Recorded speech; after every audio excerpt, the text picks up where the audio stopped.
વડોદરા શહેરના પ્રતાપનગર વિસ્તારમાં એક કાર ચાલકે સ્ટેરિંગ પરથી કાબુ ગુમાવતા લારીઓને અડફેટે લીધી હતી। સદનસીબે આ ઘટનામાં કોઈ ઈજાગ્રસ્ત થયું નથી। વડોદરા શહેરના પ્રતાપનગર વિસ્તારમાં અલ્પના સિનેમા પાસે આજે એક ફોર વ્હીલર કાર ચાલકે સ્ટેરિંગ ઉપરથી કાબુ ગુમાવતા રસ્તાના કિનારે ઊભેલી લારીઓને અડફેટે લીધી હતી। આ અચાનક બનેલી ઘટનાથી સ્થળ ઉપર થોડા સમય માટે હલચલ મચી હતી। સ્થાનિક લોકોના જણાવ્યા મુજબ કાર ચાલકે અચાનક સ્ટેરિંગ પરનો કાબુ ગુમાવતા લારીઓ સાથે કાર ટક્કરાઈ હતી, જેના કારણે લારીઓને નુકસાન થયું હતું।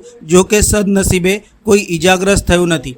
અકસ્માતની જાણ થતાં જ વાડી પોલીસે તાત્કાલિક ઘટના સ્થળે આવી પહોંચી હતી અને કાર ચાલકને કસ્ટડીમાં લઈને પોલીસ મથક ખસેડ્યો હતો। આ ઘટનાને લઈને વાડી પોલીસ દ્વારા કાયદેસરની કાર્યવાહી અને તપાસ હાથ ધરી છે। જો અમે અહીંયા ધંધો કરીએ છીએ, એક ફોર વ્હીલર ભાઈ આવ્યા હતા ગાડી લઈને, સીધું એમને કંટ્રોલ થયું નહીં એટલે થાંભલામાં ગાડી અથાડી ને પછી અમારી લારીમાં દાલ પુલાવની લારી છે, યાસીનભાઈ આસિફભાઈ સુરત છે, એમની લારીની અંદર સીધો આવી ગયો।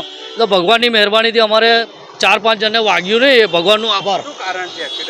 એક્સિડન્ટનું રિએક્શન તો હવે પોલીસ જોશે કે હવે શું રિએક્શન છે।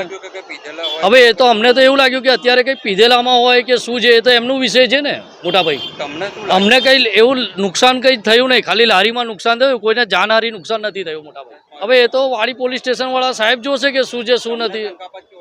અમને તો હવે એવું લાગે છે હવે સાહેબ એમને લઈ ગયા છે, જોઈએ છે હવે શું આધાર એને આગળ શું પ્રોસેસ ચાલે છે।